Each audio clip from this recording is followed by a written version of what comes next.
Welcome back. So to identify illegal border crossings, the Border Management Authority will be making use of 4 new drones. So this was announced by the Home Affairs Minister, Dr.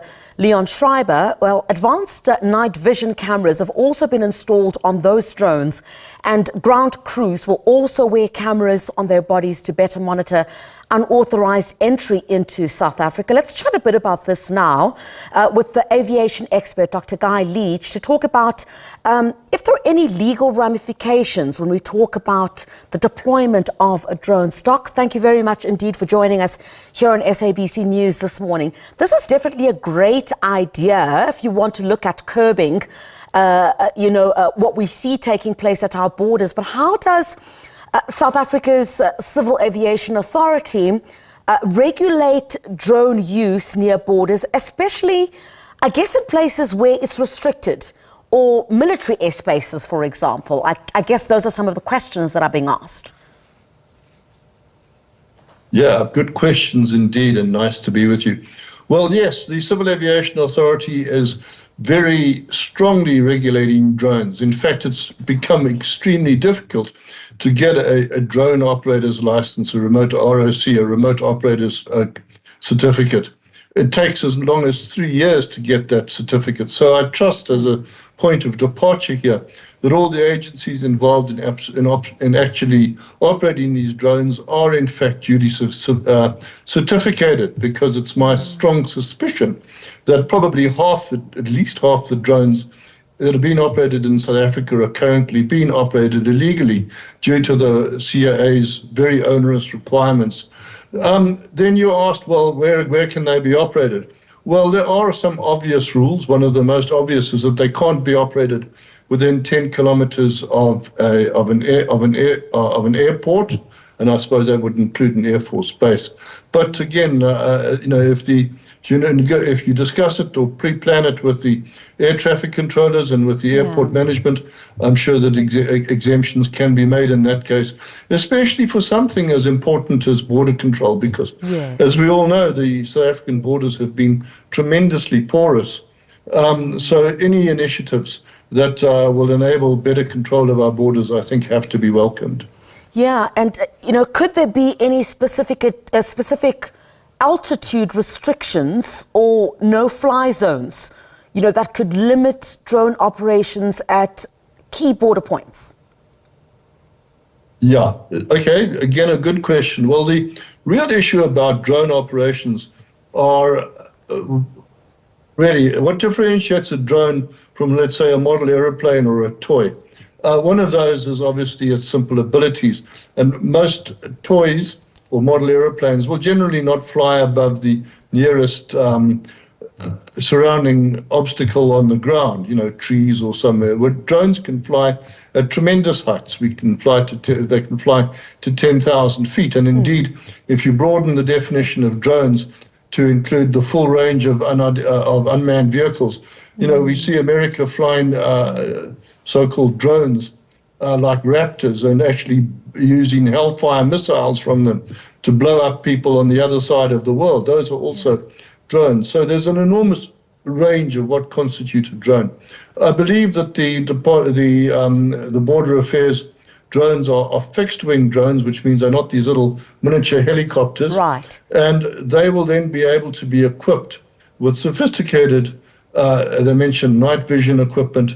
What they also need to be able to do is have infrared cameras, and that is able to then identify the heat sources of people crossing, for instance, the border. Correct. I need to, however, say that this is not a magic bullet. Heat sources are not always immediately identifiable as human beings, because they can be, a buck, an antelope, a zebra, anything else. So it requires a lot of human intervention, eyes, to actually see what they're actually looking at. Yeah. Are there any provisions, for public transparency regarding drone deployment statistics, and operational outcomes? Well, we've seen a huge success with drone operation in this country, particularly in the Western Cape, which is the hub, if you like, of movie making. I mean, South Africans have become famous around the world for their ability to operate drones to make movies. There's some excellent footage of Tom Cruise doing his usual, running thing along a rooftop, and that was filmed by a South African drone operator and drone itself. So we've got great skills in the country, but obviously the question always boils down to what do we need for proper border control in this case? Yeah. Can we do it with drones and drone operators sitting in air-conditioned cabins some distance away, or do we need manned aircraft? And often the manned aircraft remains a better option because you can loiter. These aircraft, or either aircraft or drones, are best suited for what we call the 3 Ds in aviation, which is dull, dangerous, or dirty work.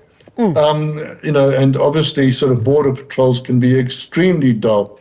If you're just literally flying up and down the border trying to see people coming across. But it's a very necessary thing.